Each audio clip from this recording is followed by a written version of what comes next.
नासूर को खत्म करना होगा। हुए बहुत दावे और वादे। जो ये लड़ाई है वो अंतिम दौर पे चल रहा है। अब हकीकत को बदलना होगा। थक गए वही बयान सुन सुनकर। 60% नक्सली मूवमेंट कम करने में इन 4 वर्षों में काम हुए हैं। लोकतंत्र के दाग को अब मिटाना होगा। सरकार इसको तत्काल जवाब सरकार की ओर से मिलने चाहिए और उसकी बदला लेनी चाहिए। उनकी शहादत बेकार ना जाए। लोकतंत्र की दुहाई है ये। आज तक एक भी बड़े नक्सली को छत्तीसगढ़ में मार के गिराया है क्या? जरा शासन को ये जवाब देना चाहिए। नक्सलियों का खात्मा करना होगा, पर असल सवाल यही है, ये होगा कब? जब तक इंटर स्टेट ज्वाइंट ऑपरेशन नहीं होगा, समूल नष्ट नहीं किया जा सकता।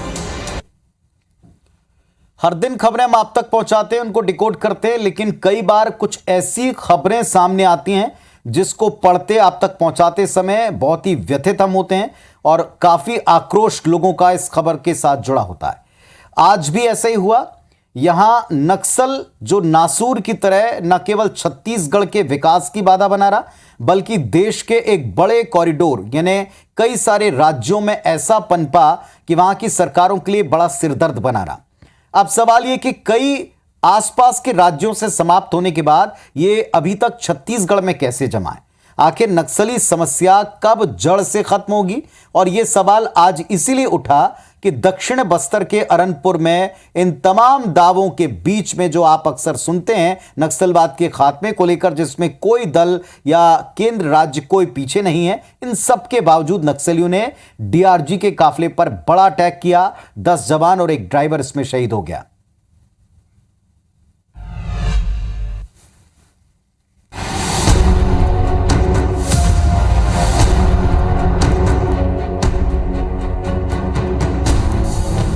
एक और भयानक धमाका, उड़ा धूल का गुबार।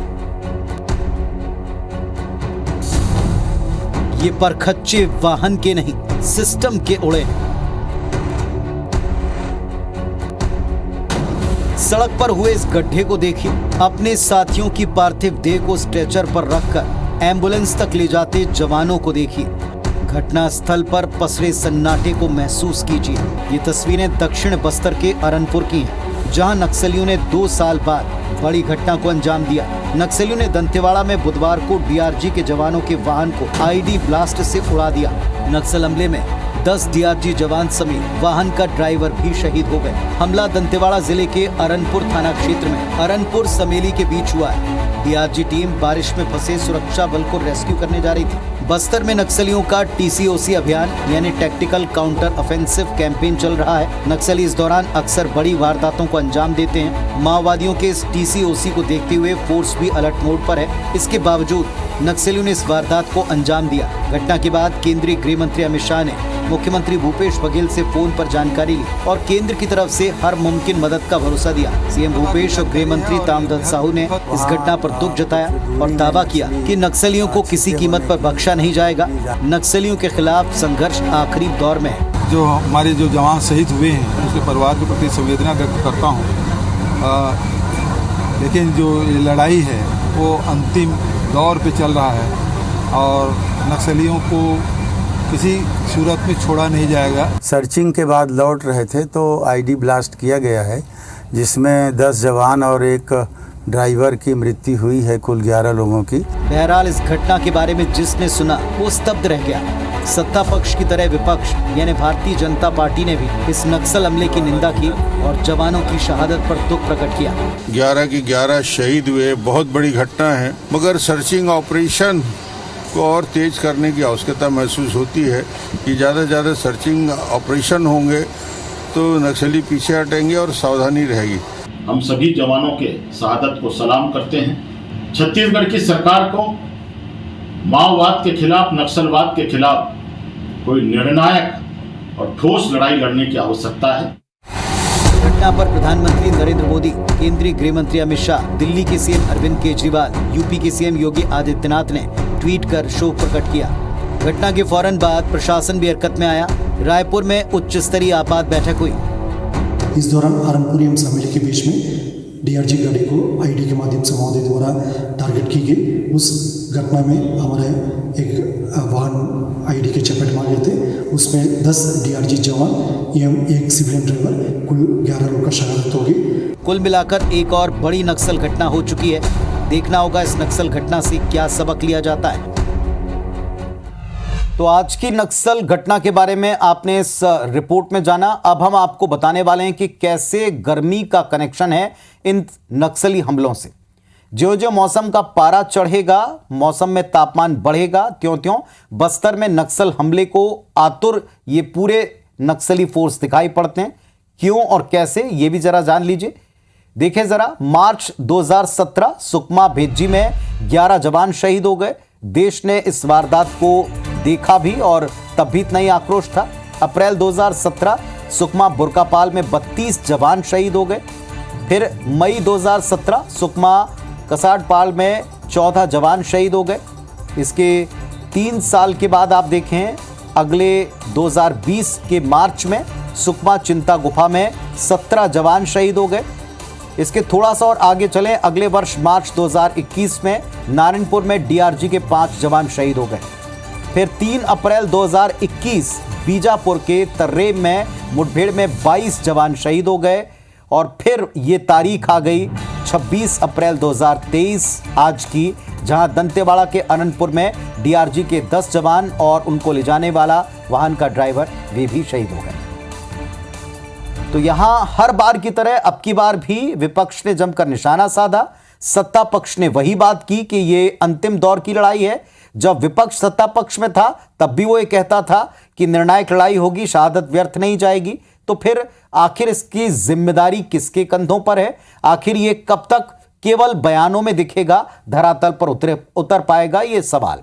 एक शब्द आपने बार बार सुना, डीआरजी के जवान। आपके भी मन में यह प्रश्न जरूर उठा होगा, कई बार लोग सर्च भी करते हैं, आखिर ये बहादुर डीआरजी के जवान कौन होते हैं, क्या इनकी विशेषता होती है, इस इलाके में ये किस मुस्तैदी के साथ, किस एक्सपर्टाइज के साथ काम करते हैं। आज ये हम आप तक पहुंचा रहे हैं।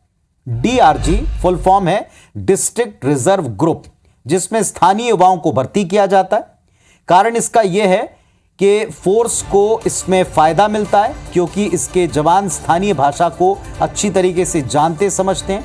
इन्हें इलाके के बारे में पूरा डिटेल पता होता है। कई बार डीआरजी में सरेंडर कर चुके नक्सलियों को भी शामिल करके रखा जाता है, जो फोर्स की इन सब चीजों में मदद करते हैं। करीब 40,000 वर्ग मीटर क्षेत्र में फैले बस्तर क्षेत्र के सभी जिलों में नक्सलियों से मुकाबले के लिए डीआरजी के गठन की शुरुआत 2008 में हुई थी। सबसे पहले कांकेर और नारायणपुर जिले में नक्सल विरोधी अभियान में डीआरजी को शामिल किया गया था। 2013 में बीजापुर और बस्तर में इसका गठन हुआ और 2014 में सुकमा और कोंडा गांव के बाद 2015 में दंतेवाड़ा में डीआरजी अस्तित्व में आया। ये भी आपको बता दें कि नक्सलियों को अगर सबसे ज्यादा डर किसी से लगता है, होता है, खतरा होता है, तो वो डीआरजी से ही होता है, क्योंकि डीआरजी के जवान नक्सलियों की नस नस से वाकिफ होते हैं, इलाके की टोपोग्राफी को अच्छी तरह समझते हैं, स्थानीय भाषा को समझते हैं, स्थानीय कोड्स को समझते हैं और भांप लेते हैं उस पूरे इलाके को, जिस भी इलाके में गतिविधियां होती हैं। चलिए, अब प्रतिदिन की तरह जो हम डिकोड जब करते हैं तो असल मुद्दे और असल चीजों के ऊपर बात जरूर रखते हैं। और अब आते हैं उस असली सवाल पर जो एक बार फिर से उठ करके सामने खड़ा हुआ है कि नक्सली हमला अगर किसी भी जगह पर हुआ है तो सवाल उठता है कि हर नक्सल हमले के बाद में निंदा होती है, नक्सलियों के खात्मे की बात की जाती है, लेकिन हकीकत में जमीन के ऊपर वो उतरता नहीं दिखता। आखिर इसकी क्या वजह है कि नक्सल हमले के बाद में हम वही जवान बार बार रिपीट होते हुए देखते हैं?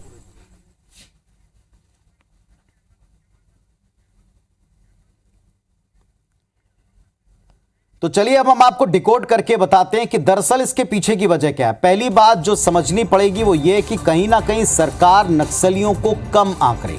नक्सली समस्या को जितनी गंभीरता से लेना चाहिए उतनी गंभीरता रेगुलर लगातार नहीं दिखाई पड़ती। अगर ऐसा नहीं तो फिर मुट्ठी भर जवान बार बार कैसे हर दावे को चुनौती देते, धत्ता बताते नजर आते हैं। एक और शब्द आपने सुना, वो शब्द है संप्रभुता। नक्सली अपनी मौजूदगी दर्ज कराकर बार बार देश की संप्रभुता को चुनौती देते हैं। क्यों देते हैं? क्योंकि भारत की लोकतांत्रिक व्यवस्था में उनका यकीन कतई नहीं। ये अक्सर हम देखते हैं कि बार बार ये चैलेंज करते हैं और बार बार हम अपनी तरफ से दावे करते हैं। अब बात नक्सली हमले की जिम्मेदारी या लूप होल्स की, पहली बात जो समझ में आती है वो ये कि कहीं ना कहीं खुफिया तंत्र इसमें नाकाम रहा है। नक्सली हमले की तैयारी करते रहे, इस घटना को अंजाम दे दिया, लेकिन खुफिया तंत्र को इसकी कतई भनक नहीं लगी। दूसरी बात, नक्सली क्षेत्रों में जवान के मूवमेंट के लिए एक एसओपी, एक स्टैंडर्ड ऑपरेशन प्रोसीजर होता है। बुधवार को जो घटना घटी कहीं ना कहीं बार बार इस तरफ इशारा करती रही कि एसओपी का पालन तरीके से नहीं हुआ। अब इसकी कुछ वजह हो सकती हैं जो शायद जांच में आगे सामने आए। जवानों की शहादत को सलाम करते हुए उनकी बहादुरी को भी हम सलाम करते हैं, उस पर कोई प्रश्न नहीं, लेकिन एसओपी जहां कहीं छूटी है, स्टैंडर्ड ऑपरेशन जहां कहीं छोड़ा है, वहां जवानों की शहादत हमने पहले भी देखी, इसका इतिहास है। इसलिए दुख और तकलीफ दोनों ज्यादा है। तीसरी बात, नक्सली क्षेत्रों में रोड ओपनिंग पार्टी का बहुत महत्वपूर्ण काम होता है। जवानों के काफले, जवानों के दौरे, जवानों के ऑपरेशंस में वो हर बार रोड को क्लियर करते हुए चलते हैं। क्या यहाँ पर इसमें कोई चूक हुई? क्योंकि दिखाई ऐसा पड़ा कि कुछ चूक हुई है। सबसे अहम बात, राजनीतिक इच्छा शक्ति, जिस पर वार पलटवार आपने डिबेट्स में भी देखी। आश्वासन जो आप डिबेट्स में अक्सर सुनते हैं, वक्तव्यों में, बाइट्स में, बयानों में सुनते हैं। कुछ दिन पहले केंद्रीय गृह मंत्री अमित शाह का ये दावा जरूर आपको याद दिलाएंगे कि नक्सली अब खत्म हो गए हैं, और ये भी दावा कि अगले साल तक हम इसे पूरे देश से खत्म कर देंगे। इसी तरह यहां भी सरकार का दावा है कि बस्तर नक्सलियों से मुक्त हो रहा है। अगर इन दावों में वाकई सच्चाई है तो फिर ये घटना कैसे हो गई? अंतिम बात वो ये कि कैसे नक्सलियों का सप्लाई चेन अब तक ब्रेक नहीं हो पाया, जिसके लिए ये दावा था कि वो कोविड के बाद बुरी तरह ध्वस्त हुआ। इसके जरिए उन तक राशन, विस्फोटक, हथियार, रसद सब कुछ पहुंचता है। कुल मिलाकर यहां कहने का अर्थ ये कि सिस्टम के लूप होल्स हैं, कार्य योजना की कमियां हैं, एसओपी के पालन में कई बार कुछ लापरवाहियां या चूक हैं, जिसकी वजह से इस तरह की घटनाएं घटती। और ऐसी घटनाएं जब जब घटी हैं तब तब देश ने दुख भी प्रकट किया है और आक्रोश भी प्रकट किया है। चलिए, अब इस पूरे घटनाक्रम के बाद में उम्मीद देश और प्रदेश यही कर रहा है कि जो कुछ भी घटनाक्रम के लूप होल्स या कारण या जिम्मेदारियां हैं उन पर एक्शन होगा, उन पर काम होगा, और जो दावे अब की बार फिर किए गए निर्णायक लड़ाई के वो जमीन पर सिद्ध होंगे। उसका इंतजार दलों के साथ आम जनता को।